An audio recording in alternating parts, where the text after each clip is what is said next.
قال آمنتم له قبل أن آذن لكم إنه لكبيركم الذي علمكم السحر فلأقطعن أيديكم وأرجلكم من خلاف ولأصلبنكم في جذوع النخل ولتعلمن أينا أشد عذابا وأبقى. അപ്പോൾ ഫിർഔൻ ചോദിച്ചു, ഞാൻ അനുമതി നൽകും മുമ്പ് നിങ്ങൾ അവനിൽ വിശ്വസിച്ചുവോ? നിങ്ങളെ ആഭിചാരം പഠിപ്പിച്ച ഗുരുവാണിവനെന്ന് മനസ്സിലായി. ശരി, നിങ്ങളുടെ ഓരോ കൈകാലും എതിർവശങ്ങളിൽ നിന്നായി ഞാൻ മുറിച്ചുകളയും, ഈന്തപ്പനത്തടികളിൽ ക്രൂശിക്കുകയും ചെയ്യും. ഞങ്ങളിൽ ആരുടെ ശിക്ഷയാണ് ഏറെ കൊടൂരവും സ്ഥിരവുമെന്ന് അപ്പോൾ നിങ്ങൾ അറിഞ്ഞുകൊള്ളും. സൂറ അൽ ആറാഫിലെ 123-ാം സൂക്തം ഇങ്ങനെയാണ്: നിശ്ചയം രാജ്യാവകാശികളെ അധികാരത്തിൽ നിന്ന് പുറന്തള്ളുന്നതിനു വേണ്ടി തലസ്ഥാന നഗരിയിൽ നിങ്ങൾ സംഘടിപ്പിച്ച ഒരു ഗൂഢാലോചനയാകുന്നു ഇത്. പ്രസ്തുത വാക്യത്തെ കൂടുതൽ വിശദമാക്കുകയാണിവിടെ. നിങ്ങൾ കുതന്ത്രം പ്രയോഗിക്കുക മാത്രമല്ല ചെയ്തിരിക്കുന്നത്, മൂസ നിങ്ങളുടെ നേതാവും ആചാര്യനുമാണെന്ന് ഇപ്പോൾ മനസ്സിലായി. നിങ്ങൾ മുഅ്ജിസത്തിനോടല്ല, നിങ്ങളുടെ ഗുരുവിന്റെ ആഭിചാരത്തോടാണ് പരാജയപ്പെട്ടിരിക്കുന്നത്.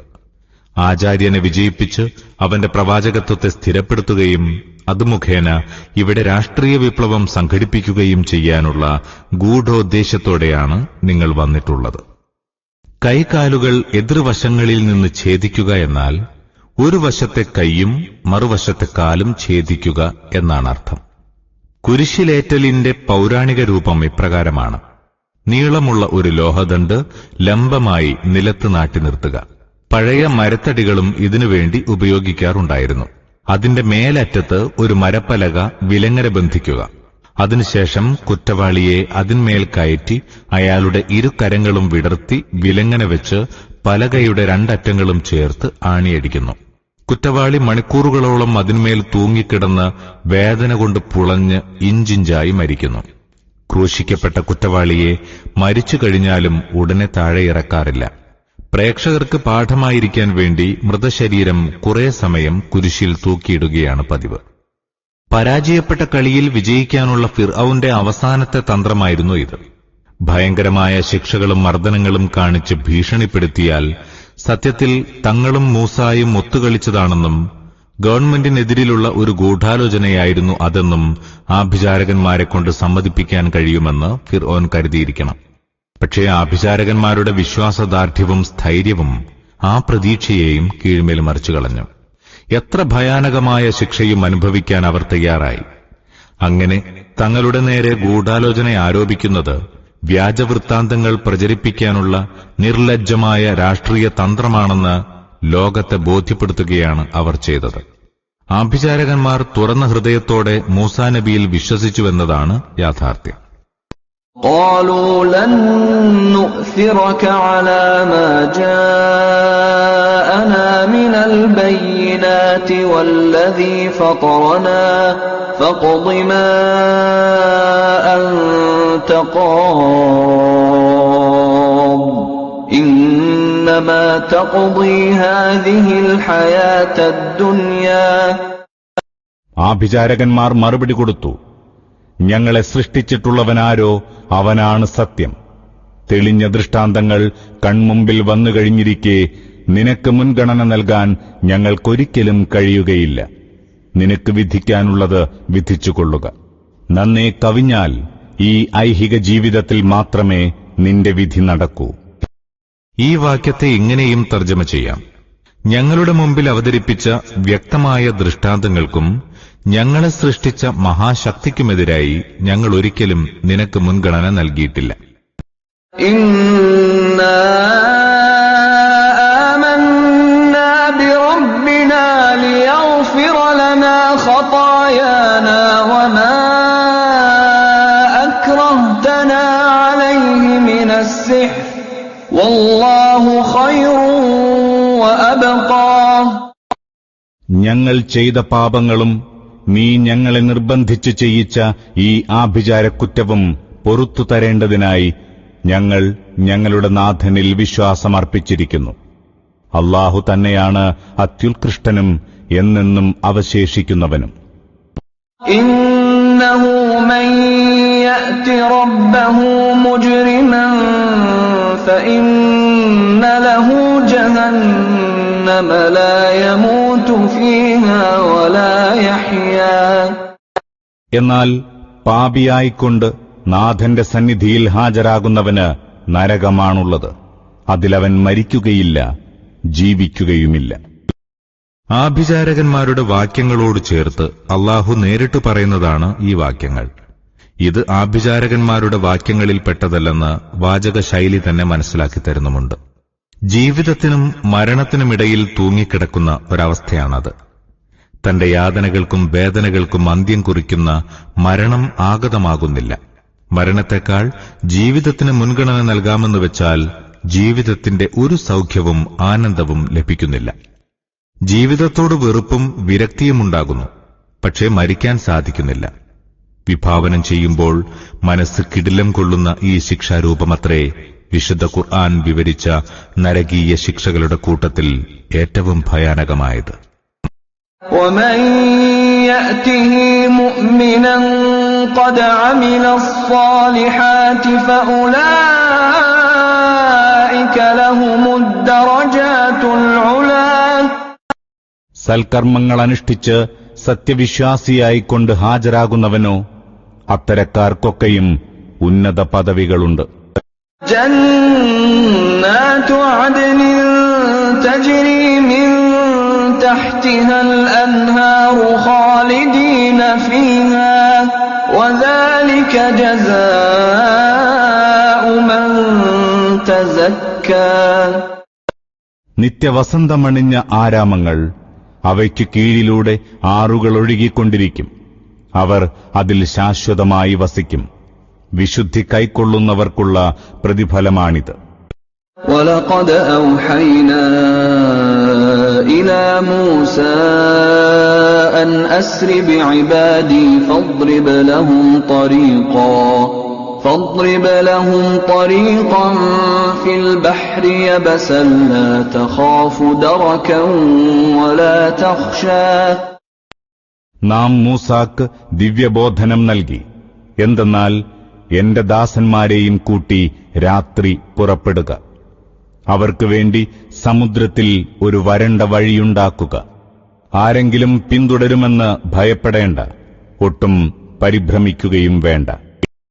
ആഭിചാരകന്മാരുമായുള്ള മത്സരത്തിന് ശേഷം ഈജിപ്തിൽ കഴിച്ചുകൂട്ടിയ സുദീർഘമായ കാലഘട്ടത്തിൽ മൂസായും സഖാക്കളും അഭിമുഖീകരിച്ച അവസ്ഥാന്തരങ്ങളെക്കുറിച്ച വിവരണം ഇവിടെ ഒഴിവാക്കപ്പെട്ടിരിക്കുന്നു. പ്രസ്തുത വിശദാംശങ്ങൾ സൂറ അൽ അറാഫ് 127 മുതൽ 141 വരെ, യൂനുസ് 83 മുതൽ 92 വരെ, അൽ മുഅ്മിനൂൻ 33 മുതൽ 92 വരെ, അസ്സുഖ്റുഫ് 46 മുതൽ 56 വരെയുള്ള സൂക്തങ്ങളിൽ പ്രതിപാദിച്ചിട്ടുണ്ട്. ഈ സംഗ്രഹത്തിന്റെ വിശദീകരണം ഇപ്രകാരമാണ്. അവസാനം ഇസ്രായേലരും അല്ലാത്തവരുമായ മുസ്ലിങ്ങൾക്ക് ഈജിപ്തിന്റെ എല്ലാ ഭാഗങ്ങളിൽ നിന്നും ഹിജ്റ പോകാൻ അല്ലാഹു ഒരു രാത്രി നിശ്ചയിച്ചു കൊടുത്തു. അവരെല്ലാവരും ഒരു നിശ്ചിത സ്ഥാനത്ത് സമ്മേളിച്ച് അവിടെ നിന്ന് ഒന്നിച്ച് യാത്ര തിരിച്ചു. അക്കാലത്ത് സൂയസ് കനാൽ ഉണ്ടായിരുന്നില്ല. ചെങ്കടൽ മുതൽ മെഡിറ്ററേനിയൻ സമുദ്രം വരെ തുറന്ന സമതല പ്രദേശമായിരുന്നു. പക്ഷേ ആ ഭാഗങ്ങളിലെ എല്ലാ പാതകളിലും സൈനിക സങ്കേതങ്ങളുണ്ടായിരുന്നു. അതിനാൽ അതിലൂടെ കടന്നുപോവുക സുഗമമായിരുന്നില്ല. അതുകൊണ്ട് മൂസാ നബി ചെങ്കടൽ തീരത്തിലൂടെ സഞ്ചരിക്കാൻ തീരുമാനിച്ചു. സമുദ്രതീരത്തിലൂടെ സഞ്ചരിച്ച് സീനായി ഉപദ്വീപിൽ എത്തിച്ചേരാമെന്നായിരിക്കണം മിക്കവാറും അദ്ദേഹം കരുതിയിരുന്നത്. എന്നാൽ മൂസാ നബിയും സമൂഹവും സമുദ്രതീരത്ത് എത്തിച്ചേർന്നതേയുള്ളൂ. ഫിർഔൻ ഒരു വമ്പിച്ച സൈന്യവുമായി അവരുടെ പിന്നാലെ എത്തി. പലായക സംഘം ഫിർഔൻ സൈന്യത്തിന്റെയും സമുദ്രത്തിന്റെയും മധ്യത്തിൽ തികച്ചും കുടുങ്ങിപ്പോയി എന്നാണ് സൂറ അശ്ശുറായിലെ വിവരണം. നിർണായകമായ ഈ ഘട്ടത്തിൽ അല്ലാഹു മൂസാ നബിയോട് ആജ്ഞാപിച്ചു, നിന്റെ വടികൊണ്ട് സമുദ്രത്തെ അടിക്കുക. ഉടനെ സമുദ്രം പിളരുകയും അതിന്റെ ഓരോ ഖണ്ഡവും വലിയ പർവ്വതം പോലെയായിത്തീരുകയും ചെയ്തു. സമുദ്രമധ്യത്തിൽ മൂസാ നബിക്കും സംഘത്തിനും കടന്നുപോകാൻ മാർഗമുണ്ടായി എന്ന് മാത്രമല്ല, മുകളിൽ പറഞ്ഞ ആയത്തിന്റെ വെളിച്ചത്തിൽ മധ്യഭാഗം വരണ്ടുറച്ച ഒരു പാത തന്നെയായിത്തീർന്നു. സ്പഷ്ടമായ ദൃഷ്ടാന്തമാണ് ഈ വർണ്ണനകളിലൂടെ തെളിഞ്ഞു കാണുന്നത്. പ്രളയം മുഖേനയോ വേലിയേറ്റത്തിന്റെയും ഇറക്കത്തിന്റെയും ഫലമായോ ഉണ്ടായ ഒരു പ്രതിഭാസമാണത്. മൂസാ നബിയും അനുചരന്മാരും സമുദ്രം മുറിച്ചു കടന്നതിന് ചിലർ നൽകിയിട്ടുള്ള വ്യാഖ്യാനം തികച്ചും അബദ്ധമാണെന്നത്രേ ഇത് വ്യക്തമാക്കിത്തരുന്നത്. അങ്ങനെയാണ് സമുദ്രജലം അവരുടെ മുമ്പിൽ നിന്ന് വറ്റിപ്പോയതെങ്കിൽ അത് രണ്ട് പാർശ്വങ്ങളിലായി ഉയർന്ന പർവ്വതം കണക്കെ നിലകൊള്ളില്ലായിരുന്നു. സമുദ്രം ഉണങ്ങി വരണ്ട് സുഗമമായ പാതയായി തീരില്ലായിരുന്നു. വിശദീകരണത്തിന് അശ്ശുഅറാ 63 സൂക്തത്തിന്റെ വിശദീകരണം ശ്രദ്ധിക്കുക. فأتبعهم فرعون بجنوده فغشيهم من اليم ما غشيهم. ഫിർഔൻ തന്റെ പടയുമായി അവരെ പിന്തുടർന്നു. എന്നിട്ടോ സമുദ്രം അവരെ വിഴുങ്ങേണ്ട വണ്ണം വിഴുങ്ങി. പലായക സംഘം കടന്നുപോയിക്കൊണ്ടിരിക്കുമ്പോൾ തന്നെ സൈന്യസമേതം ഫിർഔൻ സമുദ്രമാർഗത്തിൽ പ്രവേശിച്ചുവെന്നാണ് സൂറ അശ്ശുഅറാ 64 മുതൽ 66 വരെ സൂക്തങ്ങളിൽ പറഞ്ഞിട്ടുള്ളത്. ഇവിടെ പറയുന്നത് ഫിർഔനെയും അയാളുടെ സൈന്യത്തെയും സമുദ്രം മൂടിക്കളഞ്ഞുവെന്നാണ്. ഫിർഔനും സൈന്യവും സമുദ്രത്തിൽ ആണ്ടുകൊണ്ടിരിക്കുന്നത് മറുകരയിൽ ഇസ്രായേല്യർ നോക്കിക്കൊണ്ടിരുന്നുവെന്നാണ് സൂറ അൽ ബഖറ 50 സൂക്തത്തിൽ വ്യക്തമാക്കിയിട്ടുള്ളത്. മുങ്ങിക്കൊണ്ടിരിക്കുമ്പോൾ ഫിർഔൻ ഇപ്രകാരം വിലപിച്ചിരുന്നതായി സൂറ യൂനസ് 90 മുതൽ 92 വരെ സൂക്തങ്ങളിൽ പറയുന്നു. ഇസ്രായേൽ വംശം വിശ്വസിച്ചിട്ടുള്ള അല്ലാഹുവല്ലാതെ വേറെ ഇലാഹില്ലെന്ന് ഞാനിതാ വിശ്വസിക്കുന്നു. ഞാൻ ആ ദൈവത്തിന് വഴിപ്പെടുന്നവരിൽപ്പെട്ടവനുമാകുന്നു. പക്ഷേ അവസാന നിമിഷത്തിലുള്ള ഈ വിശ്വാസ പ്രഖ്യാപനം സ്വീകരിക്കപ്പെട്ടില്ല. അല്ലാഹു മറുപടി കൊടുത്തു, ഇപ്പോഴാണോ നീ വിശ്വസിക്കുന്നത്? ഇതുവരെ നീ ധിക്കരിച്ചു. നീ നാശകാരികളിൽപ്പെട്ടവനുമായിരുന്നു. ഇന്ന് നിന്റെ ജഡം മാത്രം നാം രക്ഷപ്പെടുത്തും. പിൻതലമുറയ്ക്ക് നീ ഒരു പാഠമായിരിക്കാൻ.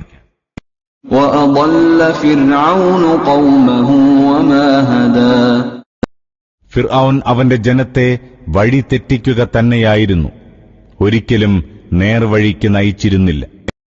വളരെ ആകർഷകവും യുക്തിപൂർണവുമായ ശൈലിയിൽ അല്ലാഹു മക്കയിലെ സത്യനിഷേധികളെ ഉണർത്തുകയാണിവിടെ.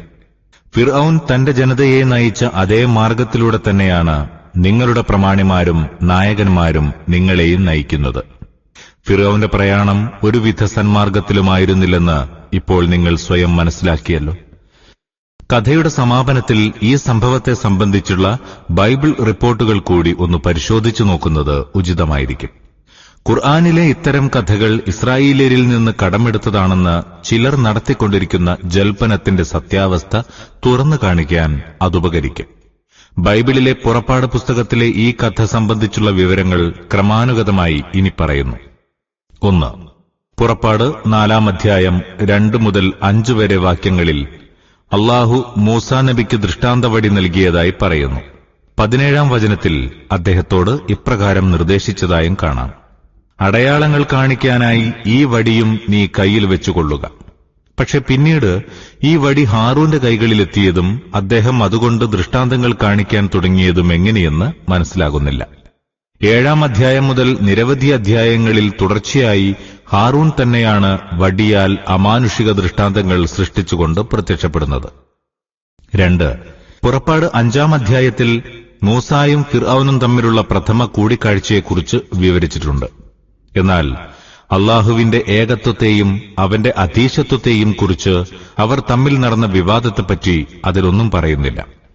ഫിർഔൻ മൂസാ നബിയോട് പറയുന്നു, ഇസ്രായേലിനെ വിട്ടയപ്പാൻ തക്കവണ്ണം ഞാൻ യഹോവയുടെ വാക്ക് കേൾക്കേണ്ടതിന് അവനാര്? ഞാൻ യഹോവയെ അറിയുകയില്ല. എബ്രായരുടെ ദൈവം ഞങ്ങൾക്ക് പ്രത്യക്ഷനായി വന്നിരിക്കുന്നു എന്നു മാത്രമാണ് അതിന് മൂസാ നബിയും ഹാറൂനും നൽകുന്ന മറുപടി. പുറപ്പാട് 5 അധ്യായം 3 വാക്യം. 3. ആഭിചാരകരുമായി നടന്ന ഏറ്റുമുട്ടലിന്റെ വാർത്തകൾ അത്രയും ഈ വചനങ്ങളിൽ സംഗ്രഹിച്ചിരിക്കുകയാണ്. യഹോവ മോശയോടും അഹ്റോനോടും പറഞ്ഞു, ഫറവോൻ നിങ്ങളോട് ഒരു അത്ഭുതം കാണിപ്പീൻ എന്നു പറഞ്ഞാൽ നീ അഹ്റോനോട് പറയണം, നിന്റെ വടിയെടുത്ത് ഫറവോന്റെ മുമ്പാകെ നിലത്തിടുക, അത് ഒരു സർപ്പമായി തീരും. അങ്ങനെ മോശയും അഹ്റോനും ഫറവോന്റെ അടുക്കൽ ചെന്ന് യഹോവ തങ്ങളോട് കൽപ്പിച്ചതുപോലെ ചെയ്തു. അഹ്റോൻ തന്റെ വടി ഫറവോന്റെയും അവന്റെ ഭൃത്യന്മാരുടെയും മുമ്പാകെ നിലത്തിട്ടു. അത് സർപ്പമായി തീർന്നു. അപ്പോൾ ഫറവോൻ വിദ്വാൻമാരെയും ക്ഷുദ്രക്കാരെയും വിളിച്ചു. മിസ്രയീമിലെ മന്ത്രവാദികളായവരും മന്ത്രവാദത്താൽ അതുപോലെ ചെയ്തു. അവർ ഓരോരുത്തരും താന്റെ വടി നിലത്തിട്ടു. അവയും സർപ്പങ്ങളായിത്തീർന്നു. എന്നാൽ അഹ്റോന്റെ വടി അവരുടെ വടികളെയെല്ലാം വിഴുങ്ങിക്കളഞ്ഞു. പുറപ്പാട് 7-ാം അധ്യായം 8 മുതൽ 12 വരെ വാക്യങ്ങൾ. ഈ വിവരണത്തെ ഖുർആനിക പ്രതിപാദനവുമായി ഒന്ന് തട്ടിച്ചു നോക്കുക. ഇവിടെ കഥയുടെ ചൈതന്യം മുഴുവൻ എത്ര ദയനീയമായി ചോർന്നു പോയിരിക്കുന്നുവെന്ന് അപ്പോഴറിയാം. ഈ കഥയുടെ യഥാർത്ഥ ജീവനായ ഉത്സവദിനത്തിൽ തുറന്ന മൈതാനത്ത് വ്യവസ്ഥാപിതമായ വെല്ലുവിളികൾക്ക് ശേഷം നടന്ന മത്സരം, അതിൽ ഫിർഔനും കൂട്ടർക്കും നേരിട്ട പരാജയം, തുടർന്ന് ആഭിചാരകന്മാരുടെ ഇസ്ലാം സ്വീകരണം എന്നിവയെക്കുറിച്ച് ഇവിടെ ഒരു പരാമർശവുമില്ലെന്നത് കൂടുതൽ വിചിത്രമായിരിക്കുന്നു. 4. ഇസ്രായേല്യരുടെ മോചനവും സ്വാതന്ത്ര്യവുമായിരുന്നു മൂസ ഫിർഔനിൽ നിന്ന് ആവശ്യപ്പെട്ടതെന്നാണ് ഖുർആൻ പറയുന്നത്. എന്നാൽ മരുഭൂമിയിലേക്ക് 3 ദിവസത്തെ ദൂരം യാത്ര ചെയ്യാൻ ഞങ്ങളെ അനുവദിക്കണമേ, അവിടെ ഞങ്ങളുടെ ദൈവമായ യഹോവയ്ക്ക് യാഗം കഴിക്കട്ടെ എന്ന് മാത്രമായിരുന്നു മൂസ ആവശ്യപ്പെട്ടതെന്നത്രേ ബൈബിളിൽ പറയുന്നത്. 5. പുറപ്പാട് 11 മുതൽ 14 വരെ അധ്യായങ്ങളിൽ ഈജിപ്തിൽ നിന്നുള്ള പുറപ്പാടിനെയും ഫിർഔന്റെ മുങ്ങിമരണത്തെയും വിശദമായി വർണ്ണിച്ചിട്ടുണ്ട്. അതിൽ വിലപ്പെട്ട പല വിവരങ്ങളുമുണ്ട്. ഖുർആനിൽ ചുരുക്കിപ്പറഞ്ഞ കഥകളുടെ വിശദാംശങ്ങളും നമുക്കതിൽ നിന്ന് ലഭിക്കുന്നു. അതോടൊപ്പം വിചിത്രമായ നിരവധി വാർത്തകൾ വേറെയും. ഒരു ഉദാഹരണം കാണുക. പുറപ്പാട് 14-ാം അധ്യായത്തിലെ 15-16 വചനങ്ങളിൽ യഹോവ മൂസായോട് കൽപ്പിക്കുന്നു, നിന്റെ വടി കയ്യിലെടുത്ത് കടലിന് നേരെ നീട്ടി അതിനെ വിഭാഗിക്കുക. ഇസ്രായേൽ മക്കൾ കടലിന്റെ നടുവേ ഉണങ്ങിയ നിലത്തുകൂടെ കടന്നുപോകും. പക്ഷെ ഇവിടെ നിന്ന് സ്വൽപ്പം മുന്നോട്ട് പോയാൽ 21-22 വചനങ്ങളിലെത്തുമ്പോൾ നാം വായിക്കുന്നതിങ്ങനെയാണ്: മോശെ കടലിന്മേൽ കൈനീട്ടി. യഹോവ അന്നു രാത്രി മുഴുവനും മഹാശക്തിയുള്ള ഒരു കിഴക്കൻ കാറ്റയച്ച് കടലിനെ പിൻവാങ്ങിച്ച് ഉണങ്ങിയ നിലമാക്കി. അങ്ങനെ വെള്ളം തമ്മിൽ വേർപിരിഞ്ഞു. ഇസ്രായേൽ മക്കൾ കടലിന്റെ നടുവിൽ ഉണങ്ങിയ നിലത്തുകൂടി നടന്നുപോയി. അവരുടെ ഇടത്തും വലത്തും വെള്ളം മതിലായി നിന്നു. ഇത് അമാനുഷിക ദൃഷ്ടാന്തമായിരുന്നോ അതോ പ്രകൃതി പ്രതിഭാസമോ എന്ന് മനസ്സിലാകുന്നില്ല. അമാനുഷിക ദൃഷ്ടാന്തമാണെങ്കിൽ ഖുർആൻ വിവരിച്ചതുപോലെ വടികൊണ്ടുള്ള അടി കൊള്ളുന്നതോടെ തന്നെ സമുദ്രം പിളർന്നു കഴിയുമായിരുന്നു. ഇനി പ്രകൃതിയുടെ പ്രതിഭാസമായിരുന്നുവെങ്കിൽ സമുദ്രമധ്യത്തിൽ നിന്ന് ജലം നീങ്ങിപ്പോയി 2 പാർശ്വങ്ങളിലും ഭിത്തി പോലെ നിലകൊണ്ടുവെന്നതും അവയ്ക്കിടയിലെ തറ ഉണങ്ങി വരണ്ടതായി തീർന്നുവെന്നതും അത്ഭുതകരമായിരിക്കുന്നു. ഏതെങ്കിലും കാലത്ത് പ്രകൃതിഫലമായി ഇത്തരമൊരു പ്രതിഭാസമുണ്ടായതായി ചൂണ്ടിക്കാണിക്കാൻ കഴിയുമോ? ബൈബിളിൽ നിന്ന് വ്യത്യസ്തവും ഖുർആനോട് കൂടുതൽ സാമീപ്യമുള്ളതുമാണ് തൽമൂദിന്റെ വർണ്ണന. എങ്കിലും ഖുർആനെയും തൽമൂദിനെയും താരതമ്യം ചെയ്തു നോക്കിയാൽ ഒരു കാര്യം ബോധ്യപ്പെടും. ഒന്ന്, ദിവ്യജ്ഞാനത്തെ ആസ്പദിച്ചുള്ള യഥാർത്ഥമായ സംഭവകഥനമാണ്. മറ്റേത് നൂറ്റാണ്ടുകളായി തലമുറകളിലേക്ക് പകർന്നുകൊണ്ടിരിക്കുന്ന ഐതിഹ്യങ്ങളിൽ വസ്തുതകളുടെ രൂപം തേഞ്ഞുമാഞ്ഞു പോയതുമാണ്. യാ ബനീ ഇസ്രായീല ഖദ് അൻജയ്നാകും മിൻ അദുവ്വികും വവാഅദ്നാകും ജാനിബത്ത്-ത്വൂരിൽ അയ്മന വനസ്സൽനാ അലൈക്കുമുൽ മന്ന വസ്സൽവാ. അല്ലയോ ഇസ്രായേൽ വംശമേ, നാം നിങ്ങളെ ശത്രുക്കളിൽ നിന്ന് മോചിപ്പിച്ചു. തൂരിന്റെ വലത്തുവശത്ത് നിങ്ങൾ ഹാജരാകുന്നതിന് സമയം നിശ്ചയിച്ചു. മന്നും സൽവായും വർഷിച്ചു തന്നു. മൂസാ നബിയും സംഘവും ചെങ്കടൽ കടന്ന ശേഷം സീനായ് പർവ്വത പ്രദേശത്ത് എത്തിച്ചേരുന്നതുവരെയുള്ള കഥ ഇവിടെ വിട്ടുകളഞ്ഞിരിക്കുകയാണ്. പ്രസ്തുത വിശദാംശങ്ങൾ സൂറ അൽ അറാഫ് 137 മുതൽ 147 വരെ ഖണ്ഡികകളിൽ വന്നിട്ടുണ്ട്.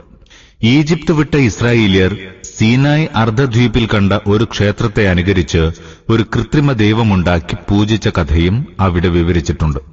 അൽ അറാഫ് 138-ാം സൂക്തത്തിന്റെ വിശദീകരണം ശ്രദ്ധിക്കുക. തൂർ പർവ്വതത്തിന്റെ വലതുവശം എന്നതുകൊണ്ടുദ്ദേശിക്കുന്നത് അതിന്റെ കിഴക്കുഭാഗമാണ്. ഇസ്രായേലിയർക്ക് ശരീഅത്ത് നിയമങ്ങൾ അടങ്ങിയ വേദഗ്രന്ഥം നൽകാൻ അല്ലാഹു 40 ദിവസത്തെ അവധി നിശ്ചയിച്ചു. അതിനുശേഷമാണ് മൂസാ നബിക്ക് ശിലാഫലകങ്ങളിൽ ലിഖിതം ചെയ്യപ്പെട്ട കൽപ്പനകൾ നൽകിയത്. ഇതെല്ലാം സൂറ അൽ ബക്കറ 47 മുതൽ 59 വരെ സൂക്തങ്ങളിലും അൽ ആറാഫ് 142 മുതൽ 147 വരെ സൂക്തങ്ങളിലും വിവരിച്ചിട്ടുണ്ട്. മന്നയും സൽവയും സംബന്ധിച്ച വിശദീകരണത്തിന് അൽ ബക്കറ 57, അൽ ആറാഫ് 160 എന്നീ സൂക്തങ്ങളുടെ വിശദീകരണം ശ്രദ്ധിക്കുക. ബൈബിളിലെ വിവരണമനുസരിച്ച് ഈജിപ്ത് വിട്ട ഇസ്രായേല്യർ സീൻ മരുഭൂമിയിലെ ഏലേമിനും സീനായ്ക്കുമിടയിൽ സഞ്ചരിച്ചുകൊണ്ടിരിക്കുമ്പോൾ ഭക്ഷണ സാധനങ്ങൾ തീർന്നുപോയി. അവർ പട്ടിണിയാൽ പരവശരായി. ഈ ഘട്ടത്തിലാണ് മന്നും സൽവായും വർഷിക്കാൻ തുടങ്ങിയത്. ഇസ്രായേല്യർ പലസ്തീനിലെ ജനവാസമുള്ള പ്രദേശങ്ങളിൽ എത്തുന്നതുവരെയുള്ള 40 വർഷങ്ങളിൽ നിരന്തരം അത് തുടർന്നുകൊണ്ടിരിക്കുകയും ചെയ്തു. പുറപ്പാട് അധ്യായം 16, സംഖ്യ 11 അധ്യായം 7 മുതൽ 9 വരെ, യോശുവ 5 അധ്യായം 12 വാക്യം. ഇതും ഒരമാനുഷിക ദൃഷ്ടാന്തമായിരുന്നുവെന്ന് വ്യക്തമാണ്. കാരണം 40 സംവത്സരങ്ങൾക്ക് ശേഷം ഇസ്രായേല്യർക്ക് ആഹാര സമ്പാദനത്തിനുള്ള പ്രകൃതിപരമായ മാർഗങ്ങൾ തുറന്നു കിട്ടിയപ്പോൾ ഈ പ്രതിഭാസം അപ്രത്യക്ഷമാവുകയാണുണ്ടായത്. അതിനുശേഷം അവിടെ അത്രയേറെ കാടപ്പക്ഷികൾ കാണപ്പെടുകയുണ്ടായില്ല. ബൈബിൾ വിവരിച്ചതനുസരിച്ച് ഇസ്രായേല്യർ പ്രവാസം നയിച്ച പ്രസ്തുത പ്രദേശത്ത് അന്വേഷണ കുതുകുകൾ പരതി നടന്നിട്ടും മഞ്ഞിന്റെ പൊടി പോലും ലഭിച്ചില്ല. പക്ഷേ ഉപഭോക്താക്കളെ വിഡ്ഢികളാക്കിക്കൊണ്ട് കച്ചവടക്കാർ മന്നാ ഹൽവ വിറ്റുവന്നിരുന്നു. كُلُوا مِن طَيِّبَاتِ مَا رَزَقْنَاكُمْ وَلَا تَطْغَوْا فِيهِ فَيَحِلَّ عَلَيْكُمْ غَضَبِي وَمَن يَحْلِلْ عَلَيْهِ غَضَبِي فَقَدْ هَوَى. നാം നൽകിയ വിശുദ്ധ വിഭവങ്ങൾ ആഹരിച്ചുകൊള്ളുവിൻ. അത് ആഹരിച്ചുകൊണ്ട് ധിക്കാരം പ്രവർത്തിക്കരുത്. ധിക്കാരം പ്രവർത്തിച്ചാൽ നിങ്ങളിൽ എന്റെ കോപം പതിക്കും. വല്ലവനിലും എന്റെ കോപം പതിച്ചാൽ അവൻ വീണുപോയതു തന്നെ. وَإِنِّي لَغَفَّارٌ لِمَن تَابَ وَآمَنَ وَعَمِلَ صَالِحًا ثُمَّ اهْتَدَى. എന്നാൽ പശ്ചാത്തപിക്കുകയും സത്യവിശ്വാസം കൈക്കൊള്ളുകയും സൽക്കർമ്മങ്ങൾ അനുഷ്ഠിക്കുകയും പിന്നെ നേർവഴിക്ക് ചരിക്കുകയും ചെയ്യുന്നവന് നാം വളരെയേറെ പുറത്തുകൊടുക്കുന്നതാകുന്നു. അള്ളാഹുവിന്റെ മാപ്പിനർഹനാകാൻ 4 ഉപാധികളുണ്ട്. ഒന്ന്, അതിക്രമത്തിൽ നിന്നും ധിക്കാരത്തിൽ നിന്നും പശ്ചാത്തപിച്ച് ബഹുദൈവാരാധനയിൽ നിന്നും ദൈവനിഷേധത്തിൽ നിന്നും അകന്നു നിൽക്കുക. 2, അള്ളാഹുവിലും അവന്റെ പ്രവാചകനിലും ഗ്രന്ഥത്തിലും പരലോകത്തിലും തുറന്ന ഹൃദയത്തോടെ വിശ്വസിക്കുക. 3, അള്ളാഹുവിന്റെയും റസൂലിന്റെയും മാർഗനിർദ്ദേശങ്ങൾ അനുസരിച്ച് സൽകൃത്യങ്ങൾ അനുഷ്ഠിക്കുക. 4, സന്മാർഗത്തിൽ പാദമുറപ്പിച്ചു വയ്ക്കുകയും ദുർമാർഗത്തിൽ ചരിക്കാതിരിക്കുകയും ചെയ്യുക. وَمَا أَعْجَلَكَ عَن قَوْمِكَ يَا مُوسَى. അല്ലയോ മൂസ, സ്വജനത്തിനു മുമ്പായി നിന്നെ തിരക്കിട്ട് ഇവിടെ എത്തിച്ചതെന്ത്? മുകളിൽ വിവരിച്ച സംഭവത്തോട് ബന്ധപ്പെടുത്തി ചരിത്രകഥ തുടരുകയാണിവിടെ. അതായത്, അള്ളാഹു ഇസ്രായേല്യരോട് ഇങ്ങനെ വാഗ്ദത്തം ചെയ്തിട്ടുണ്ടായിരുന്നു: നിങ്ങൾ തൂർ പർവ്വതത്തിന്റെ വലതുവശത്ത് സമ്മേളിക്കുക. 40 ദിവസങ്ങൾക്ക് ശേഷം നിങ്ങൾക്ക് മാർഗദർശക ഗ്രന്ഥം നൽകുന്നതാണ്. ജനതയെ വഴിയിൽ നിർത്തിയിട്ട് മൂസാ നബി തന്റെ നാഥനെ കാണാനുള്ള ആകാംക്ഷയോടെ മുന്നോട്ടു പോയി എന്നാണ് ഈ വാക്യത്തിൽ നിന്ന് മനസ്സിലാകുന്നത്. തൂർ പർവ്വതത്തിന്റെ വലതുപാർശ്വത്തിൽ യാത്രാസംഘം എത്തുന്നത് കാത്തുനിൽക്കാതെ അദ്ദേഹം തനിച്ച് ഹാജരായി. ഈ സന്ദർഭത്തിൽ അള്ളാഹുവിനും മൂസാ നബിക്കുമിടയിൽ നടന്ന സംഭവങ്ങളുടെ വിശദാംശങ്ങൾ സൂറ അൽ ആറാഫ് 142 മുതൽ 147 വരെയുള്ള സൂക്തങ്ങളിൽ വന്നിട്ടുണ്ട്. മൂസാ നബി അലൈഹിസ്സലാം ദൈവദർശനത്തിന് അർത്ഥിച്ചത്, നീ എന്നെ ദർശിക്കുകയില്ലെന്ന് അള്ളാഹു അരുളിയത്. പിന്നീട് ദിവ്യ ജ്യോതിസിന്റെ ചെറിയൊരംശം ഒരു പർവ്വതത്തിനു മീതെ പ്രത്യക്ഷപ്പെടുത്തി അതിനെ ഛിന്ന ഭിന്നമാക്കിയത്. മൂസാ നബി ബോധം കെട്ട് വീണുപോയത്. അതിനുശേഷം അദ്ദേഹത്തിന് ശിലാഫലകങ്ങളിൽ ആലേഖനം ചെയ്യപ്പെട്ട നിയമകൽപ്പനകൾ നൽകിയത് തുടങ്ങിയ സംഭവങ്ങളെല്ലാം ഈ സന്ദർഭത്തിലാണുണ്ടായത്. ഈ സംഭവങ്ങളിൽ ഇസ്രായേല്യർ പശുക്കിടാവിനെ പൂജിച്ചതിനോട് ബന്ധപ്പെട്ട ഭാഗങ്ങൾ മാത്രമേ ഇവിടെ പരാമർശിക്കുന്നുള്ളൂ. ഒരു സമുദായത്തിൽ വിഗ്രഹാരാധന ഉടലെടുത്തതെങ്ങനെ? ഒരു പ്രവാചകൻ തന്റെ ജനതയിൽ ഈ വിനാശം തലപൊക്കുന്നത് കാണുമ്പോൾ എന്തുമാത്രം അസ്വസ്ഥനാകുന്നുണ്ട് തുടങ്ങിയ കാര്യങ്ങൾ മക്കയിലെ സത്യനിഷേധികൾക്ക് മനസ്സിലാക്കി കൊടുക്കുകയാണ് ഈ പരാമർശത്തിന്റെ ഉദ്ദേശ്യം. قال هم أولئك على أثري وعجلت إليك رب لترضى. അദ്ദേഹം ബോധിപ്പിച്ചു, അവരിതാ എന്റെ പിറകിൽ തന്നെ വരുന്നുണ്ട്. ഞാൻ ധൃതിയിൽ നിന്റെ സന്നിധിയിലെത്തിയത് നാഥ, നീ എന്നിൽ സംപ്രീതനാകേണ്ടതിനാകുന്നു. قال فإنا قد فتنا قومك من بعدك وأضلهم السامري. അവനരുളി, ശരി, എന്നാൽ കേട്ടുകൊള്ളുക. നീ പോന്നതിന് പിറകെ ആ ജനത്തെ നാം പരീക്ഷണത്തിലകപ്പെടുത്തിയിരിക്കുന്നു. സാമിരി അവരെ വഴിതെറ്റിച്ചിരിക്കുന്നു. സാമിരി എന്നത് വ്യക്തിയുടെ പേരല്ല, ഏതോ സ്ഥലത്തേക്കോ കുടുംബത്തിലേക്കോ ഗോത്രത്തിലേക്കോ ചേർത്ത് പറഞ്ഞതാണെന്നാണ് ലക്ഷണങ്ങളിൽ നിന്ന് മനസ്സിലാകുന്നത്. പിന്നീട് ഖുർആൻ അയാളെ സാമിരിയക്കാരൻ എന്ന പദം കൊണ്ട് പരാമർശിച്ചിട്ടുണ്ട്. അതിൽ നിന്നും അക്കാലത്ത് സാമിരി കുടുംബത്തിൽ അല്ലെങ്കിൽ ഗോത്രത്തിൽ, അതുമല്ലെങ്കിൽ നാട്ടിൽ വേറെയും ധാരാളം ആളുകൾ ഉണ്ടായിരുന്നുവെന്നുകൂടി മനസ്സിലാകുന്നു. അക്കൂട്ടത്തിൽ ഒരാളായിരുന്നു കനകനിർമ്മിത പശുക്കിടാവിനെ ആരാധിക്കുന്ന സമ്പ്രദായം ഇസ്രായേലിൽ പ്രചരിപ്പിച്ച വ്യക്തി. ഖുർആനിലെ ഈ ഭാഗം വ്യാഖ്യാനിക്കുമ്പോൾ ഇതിൽ കൂടുതൽ ഒരു വിവരവും ലഭ്യമല്ല. ക്രൈസ്തവ മിഷണറിമാർ പൊതുവിലും ഓറിയന്റലിസ്റ്റുകൾ വിശേഷിച്ചും വിശുദ്ധ ഖുർആനെ അവഹേളിക്കാൻ കണ്ടെത്തിയിട്ടുള്ള ഒരു വിഷയമാണിത്. അവർ പറയുന്നു, ഇത് ഖുർആന്റെ കർത്താവിന്റെ അജ്ഞതയ്ക്ക് സ്പഷ്ടമായ സ്ഥിരീകരണമാണ്. എന്തുകൊണ്ടെന്നാൽ ഇസ്രായേൽ രാഷ്ട്രത്തിലെ സാമരീയ രാജവംശം ഈ സംഭവങ്ങൾ നടന്ന് എത്രയോ നൂറ്റാണ്ടുകൾക്ക് ശേഷം BC 925 കാലത്താണ് സ്ഥാപിതമായത്. അതിനും എത്രയോ നൂറ്റാണ്ടുകൾക്ക് ശേഷമാണ് ഇസ്രായേലരും അനിസ്രായേലരും തമ്മിൽ ബന്ധപ്പെട്ട് ഒരു സങ്കരവർഗമുണ്ടായതും അവർ സമര്യർ എന്ന പേരിൽ അറിയപ്പെട്ടിരുന്നതും. ഈ സമര്യർ തന്നെയാണ് ശിർക്കുപരമായ മറ്റു പല അനാചാരങ്ങളോടൊപ്പം കനകപ്പശുവിനെ പൂജിക്കുന്ന സമ്പ്രദായവും ഇസ്രായേലിൽ പ്രചരിപ്പിച്ചത് എന്നാണ് അവരുടെ ധാരണ. ജൂതന്മാരിൽ നിന്ന് ഇക്കാര്യങ്ങൾ കേട്ടറിഞ്ഞ മുഹമ്മദ് നബി സമര്യരെ മൂസാ നബിയുടെ കാലഘട്ടത്തോട് ബന്ധിപ്പിച്ച് പശുക്കിടാവിനെ ആരാധിക്കാൻ ജനങ്ങളെ ക്ഷണിക്കുന്ന സാമിരി എന്നൊരാളും അവിടെ ഉണ്ടായിരുന്നു എന്ന് ഒരു കഥ ചമയ്ക്കുകയാണ് ചെയ്തതെന്നും അവർ വാദിക്കുന്നു. ഫിർഔന്റെ മന്ത്രി എന്ന നിലയിൽ ഖുർആൻ പരാമർശിച്ചിട്ടുള്ള ഹാമാനെക്കുറിച്ചും ഏതാണ്ട് ഇതുപോലെയുള്ള ഒരു വാദം തന്നെയാണ് ഇക്കൂട്ടർക്കുള്ളത്. ക്രൈസ്തവ മിഷണറിമാരും ഓറിയന്റലിസ്റ്റുകളും അയാൾ ഇറാൻ ചക്രവർത്തിയായിരുന്ന അക്സവേറസിന്റെ ദർബാർ മേധാവിയായിരുന്ന ഹാമാനാണെന്ന് മനസ്സിലാക്കുന്നു.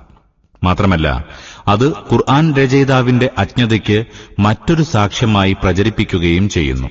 പാണ്ഡിത്യത്തിന്റെയും ഗവേഷണത്തിന്റെയും കുത്തകക്കാരെന്ന് അഭിമാനിക്കുന്ന ഇക്കൂട്ടർ അനുമാനിക്കുന്നതിങ്ങനെയാണ്: പുരാതന കാലത്ത് ഒരു പേരിൽ ഒറ്റ വ്യക്തിയോ ഗോത്രമോ നാടോ മാത്രമേ ഉണ്ടാകാൻ സാധ്യതയുള്ളൂ.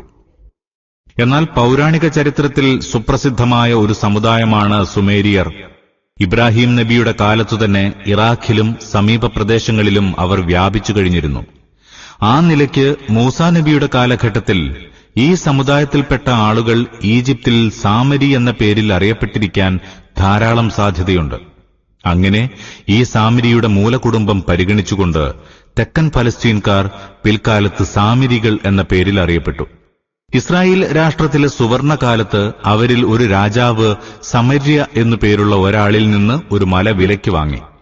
പിന്നീട് അവിടെ തന്റെ തലസ്ഥാന നഗരം പണിയുകയും ആ മലയുടെ മുൻ ഉടമയുടെ പേർ പരിഗണിച്ച് അതിന് സമരിയ എന്ന് പേരിടുകയും ചെയ്തുവെന്ന് ബൈബിൾ രാജാക്കന്മാർ 16 അധ്യായം 24 വചനത്തിൽ പറയുന്നു. സാമരിയ ഉണ്ടാകുന്നതിന് മുമ്പ് തന്നെ സമർ എന്നു പേരുള്ള വ്യക്തികൾ ഉണ്ടായിരുന്നുവെന്നാണ് ഇതിൽ നിന്ന് മനസ്സിലാകുന്നത്. അവരിലേക്ക് ചേർത്തുകൊണ്ട് അവരുടെ കുടുംബങ്ങളുടെയോ ഗോത്രങ്ങളുടെയോ നാമം സാമരി എന്നും അവരുടെ സ്ഥലങ്ങളുടെ നാമം സാമരിയ എന്നും ആയിത്തീർന്നുവെന്ന് കരുതാൻ തികഞ്ഞ ന്യായമുണ്ടെന്ന് ഈ ബൈബിൾ പരാമർശം തെളിയിക്കുന്നു.